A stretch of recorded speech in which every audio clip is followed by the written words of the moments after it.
Dear students, welcome to the lecture series on tourism. We are going to discuss a most important and unique area of tourism sector, that is medical tourism. This topic is subdivided into following subheadings. They are meaning and importance, medical tourism in India, yoga, spiritualism and yoga, and finally Ayurveda.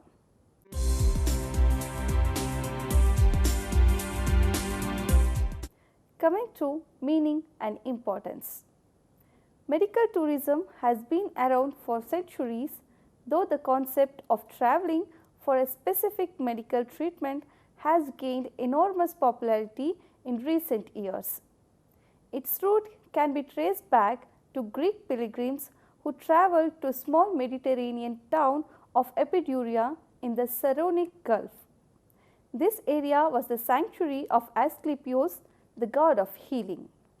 So, Epidaurus emerged as the world's recorded medical travel destination. Medical tourism was also practiced in the ancient civilization of Egyptians, Romans and Japanese. As early as 4000 BCE, the Sumerians were building facilities around hot mineral springs. The Greeks expanded their medical resort industry around 300 BCE. Hot baths, gymnasiums and temples were normal facilities at the temples. Spa towns and sanitariums may be considered an early form of medical tourism. For example, in England, patients visited spas because they were the places where health-giving mineral water and treatment of diseases were practiced. Medical tourism, also called medical travel, health tourism, global health care, is a term initially coined by travel agencies and media to describe the rapidly growing practice of travelling across international borders to obtain health care. Medical tourism can also be defined as cost-effective personal health care in association with tourism industry for patients, specialized health care and treatment. Governments across the globe are highly concerned about their ability to meet their social obligations in the health sectors. They are highlighting it as international standard health care services at affordable prices. Health package is a form of vacationing and covers a broad range of medical services. It mixes free time, leisure, fun, relaxation, amusement and recreations together with wellness and health care packages. At the same time, tourists are able to receive an orientation that will help them to improve their life in terms of health and general wellness. It is like rejuvenation and cleansing up process at all levels, physical, mental and emotional. Medical tourism is among the fastest growing industry in the world. The major forces driving growth of this emerging industry include the rising cost of healthcare, increased waiting time for treatment and limited scope for insurance coverage in developed countries and low cost of treatment elsewhere.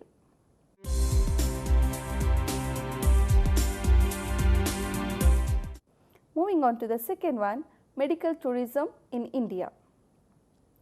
Medical tourism is not a new concept in India as well.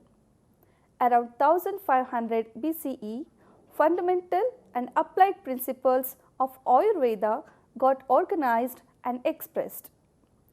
Indian system of medicines like Ayurveda and Unani for the same cause were very famous and people from different countries came for treatment and healings. Unani medicine first arrived in India around 12th and 13th century CE with establishment of Delhi Sultanate and Islamic rule over North India.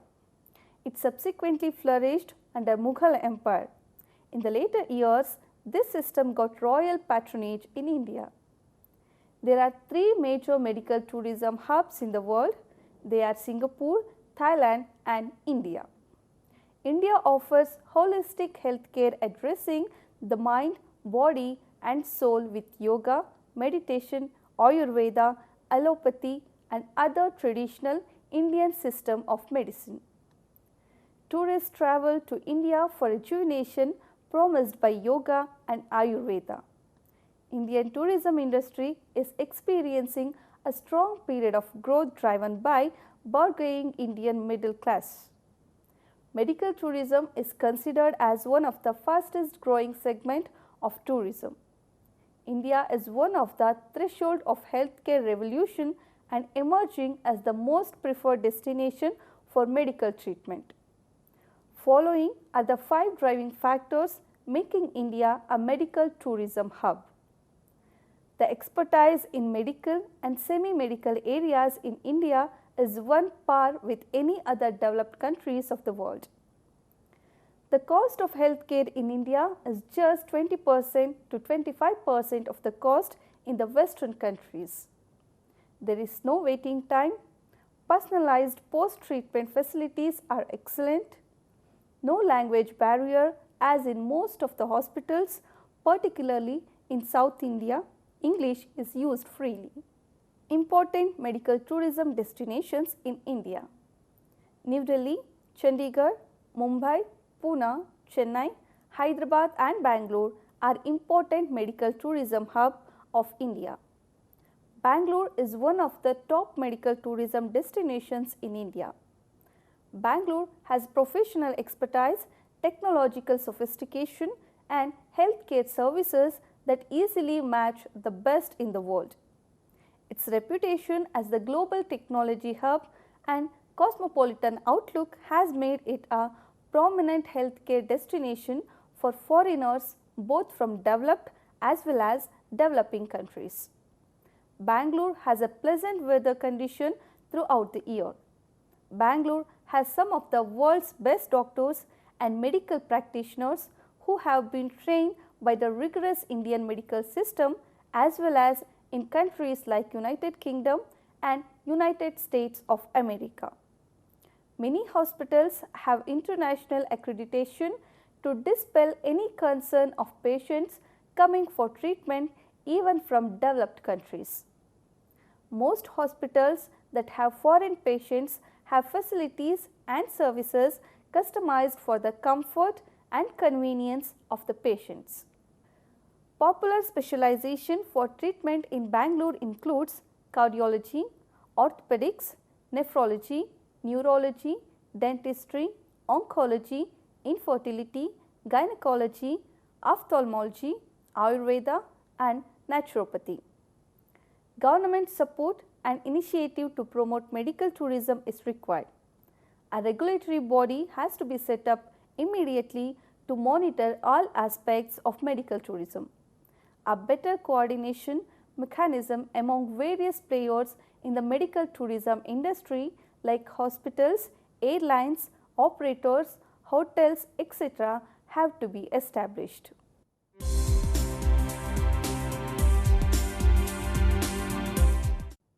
Coming to yoga.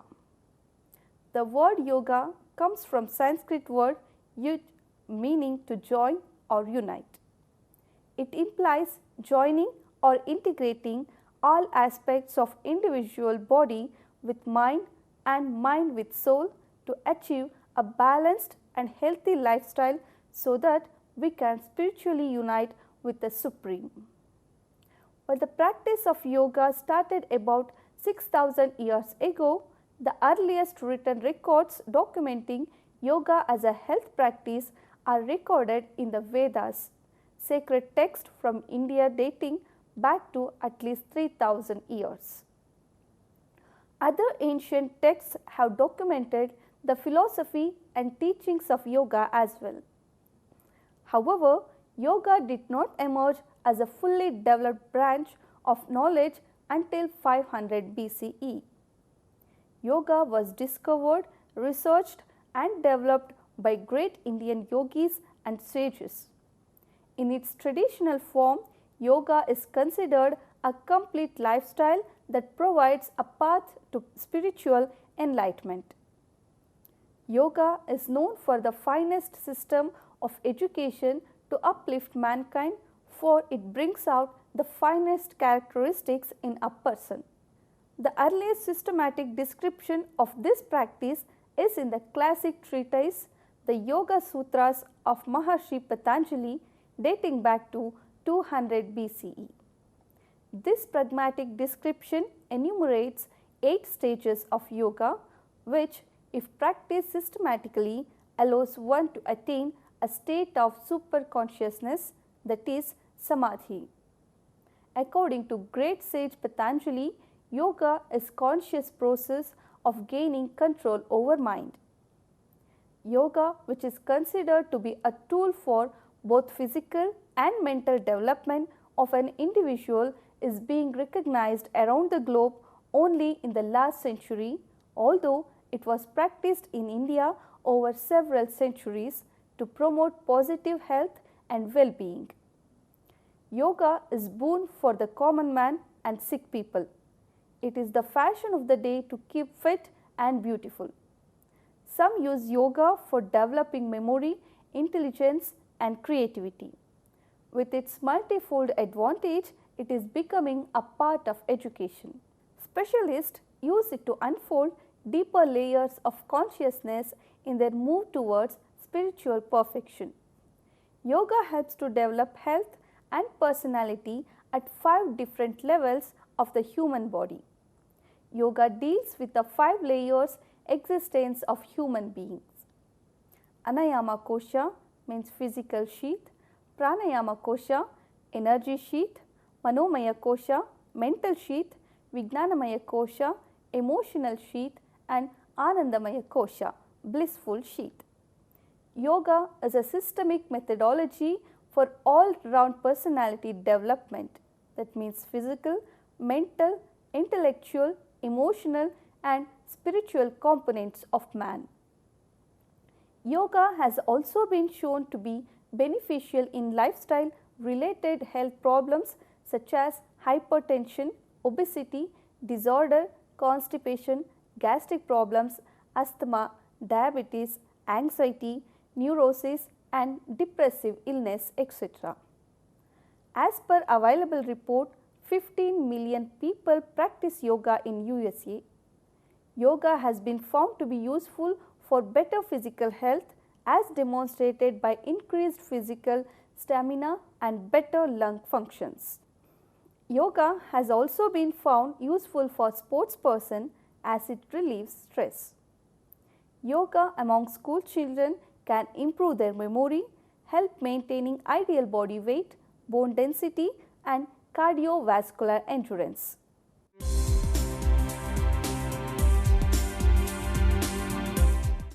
Coming to spiritualism and yoga. Yoga and spiritualism are very closely interlinked. Yoga is nothing but the communication of oneself with the Supreme, means prana, nervous system with the logic or intellect, intellect with emotion and emotions with bliss. To achieve this, one has to practice Ashtanga yoga, that is 8 limbs of yoga, viz. Yama, Niyama, Asana, Pranayama, Pratyahara, Dhyana, Dharana and Samadhi. The first 2 are the disciplines of internal and external, whereas Asana and Pranayama are the cleansing process of physical and neural system. Pratyahara is the result of the first 4, where the sense will be under control. Dharana, Dhyana and Samadhi are the purification of the mind. Ashtanga yoga. Maharshi Patanjali is rightly called as the father of yoga because of his contribution to Ashtanga Yoga Sutra. It consists of 196 sayings with 8 steps. These dimensions of yoga are depicted as a tree with 8 limbs. The following are the 8 limbs. First one, Yama, means self-restraint. It teaches us what we should avoid in terms of external world. The main elements of Yama are Satya, means truthfulness, ahimsa non-violence, astheya non-stealing, aparigraha non-possessiveness and brahmacharya. Next is niyama means healthy observance. The niyama tells us what we should follow strictly and achieve in our inner world. The elements of niyama are shaucha means cleanliness, santosha happiness, swadhyaya study of religious book, tapas meditation, ishvara pranidhana means self surrender to God. Third one is the asana means systematic physical postures. There are various yoga postures and methods to align and integrate our body and mind. Comfortable position and steadiness are the key factors for asanas which lead to physical and mental health. Pranayama means steady breathing. Prana means life, energy and yama means control techniques. Therefore, pranayama is a way by which one can attain life force energy control through breathing exercises. This is one of the most vital exercise of yoga which emphasizes on systemic breathing to lift our consciousness and be one with the universal life force. This will empower and sustain our mental power and inner body strength. Next one is pratyahara means sensory withdrawal. It will make us free from the constant bombardment of stimuli by blocking our senses and turning our mind inward. Sixth one is the dharana. It means concentration of mind. It is the vital practice of yoga for connection and interaction between the subject and the object. This practice brings control over the mind on a single key point to the exclusion of all other existence. Seventh one is the dhyana. It means meditation. It focuses on the importance of meditation. Quiet activities, social exclusion, less talk, minimum requirements, limited eating and sleeping, etc. are the essential principles of dhyana. Last one is the samadhi, means enlightenment. A person starts realizing the importance of getting free from life cycle of birth and death. It is nothing but becoming one with the Supreme. A man gets enlightenment and realizes that worldly things are useless and real enjoyment is in attaining moksha.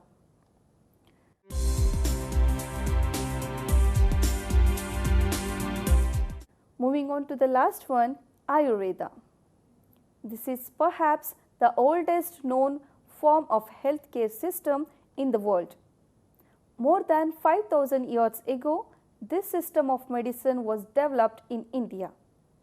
The knowledge of Ayurveda is believed to be of divine origin and was communicated to sages and saints of India who received its wisdom through deep meditation. This knowledge was passed on orally from generations to generations and then written down in Vedas, the sacred text of India, believed to be the oldest writings in the world.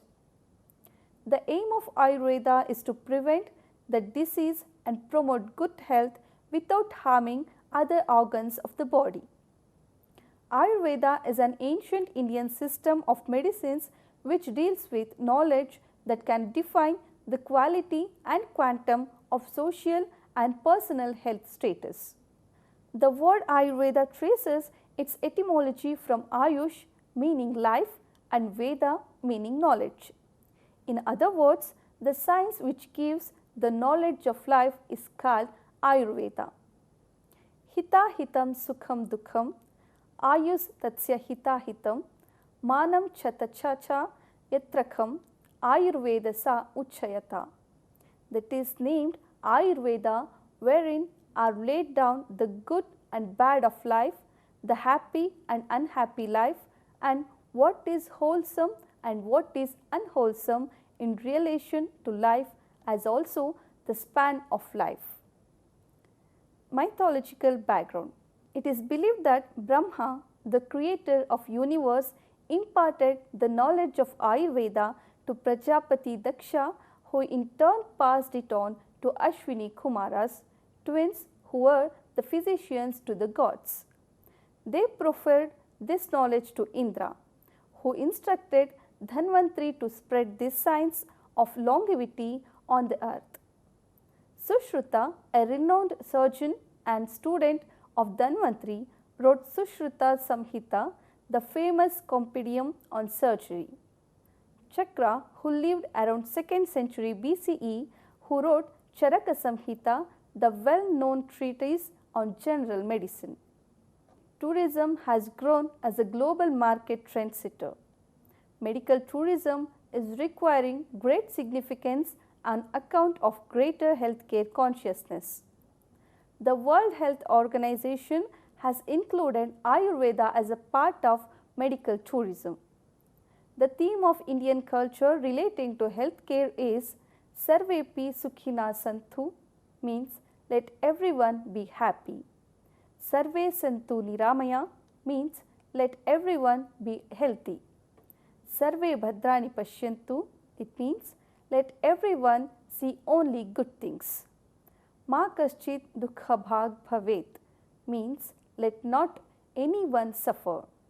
Lifestyle disorder cannot be cured by drugs alone. Ayurveda and yoga are very closely interlinked. A lot of yogic concept is also practiced in Ayurveda along with medicines. Through dhyana, dinacharya, rutucharya, the disorder can be corrected.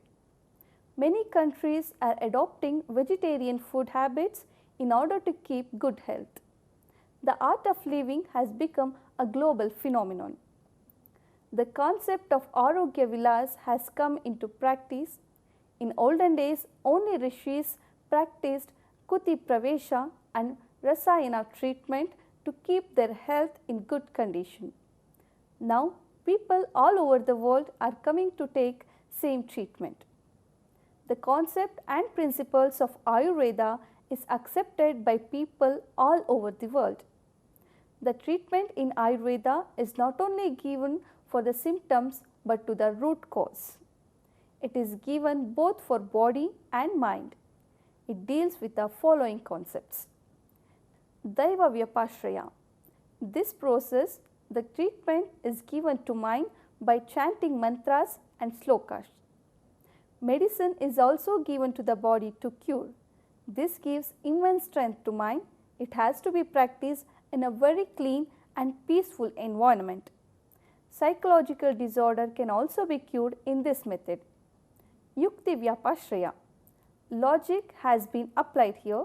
The disorder of both physical and mental balance can be corrected in this process. Satyavachaya. To maintain the balance of body and mind, periodically certain treatment can be made in which pre-operative and post-operative procedure is to be followed. 8 branches of Ayurveda. Ayurveda has 8 distinct branches. They are Kaya Chikitsa. This is the branch of herbal and holistic medicine which dwells deep into ascertaining the root cause of the illness. The entire Ayurvedic therapeutics is based on the concept of Agni. The concept of Kaya means Agni is unique and is responsible for biotransformation. As it is known that energy can neither be created nor be destroyed. In human body, Kaya provides the necessary energy for all bodily activities. The energy provided is derived from the food we eat and the air we breathe. The biological system of the body transforms this energy to one which utilized by the cells. Kaya Chikitsa mainly deals with the diagnosis and treatment of a variety of general diseases such as skin disorders, diabetes, tuberculosis, arthritis and many other disorders. Second one is the Shalya Mantra. Contrary to modern concepts, surgery was pioneered by Ayurveda in ancient India. The name of sage physician Sushruta is synonymous with surgery. From his treatise Sushruta Samhita, we come to know that thousands of years ago, sophisticated methods of surgery were practiced in India. The original text of Sushruta discusses in detail about an exhaustive range of surgical methods, including how to deal with various types of tumors, internal and external injuries, fractures of bones, complications during pregnancy and delivery, obstructions in internal loop, etc. Sushruta was the first surgeon to develop cosmetic surgery. Third one is the Shalakya Tantra. One of the 8 branches of ancient science of life known as Ayurveda, Shalakya Tantra is the branch that treats diseases above the knee. In Sanskrit, the word Shalaka means a rod or a probe. So, Shalakya Tantra refers to any treatment that is done using rod or probes in order to apply medicine to the affected part of the body. Fourth one is the Bhuta Vidya. This branch of Ayurveda specifically deals with the diseases of forces. Different experts have explained the word Bhuta differently. Some says Bhuta means ghost and similar bad spirits who cause abnormal psychological conditions. Others says that Bhuta represents microscopic organisms such as virus, bacteria that are not visible to naked eyes. Ayurveda also believes in the karma as a cause for certain disease. Bhuta Vidya deals with the causes which are not visible directly and have no direct explanation. Fifth one is the Bala Tantra. It is a science of pediatrics which includes minute details of herbal medicines. It deals with nursing, purifications and bettering of mother's milk and describes an ideal diet for the kids. Next is Agadha Tantra. This deals with a technique to remove poisonous items from the body. The basic essentials required for a healthy life such as air, water and food are all ill polluted. This technique deals with the cleansing of the body. Rasayana Tantra. It deals with maintenance of good physique for a long life. It is said that those who wish to have longevity, memory power, youthfulness, good voice, vigor and complexion should undergo this treatment. Eighth one is Vajikarana Tantra. It deals with all types of sexual problems like impotence, etc. Ayurveda strongly believes that a weak Shukra Dhatu is the root cause for sexual problems. This Tantra has prescribed certain practices and medicine for normal and healthy life. So students, hope you people enjoyed the above lecture. We will meet in the future episode. Till then, take care. Thank you.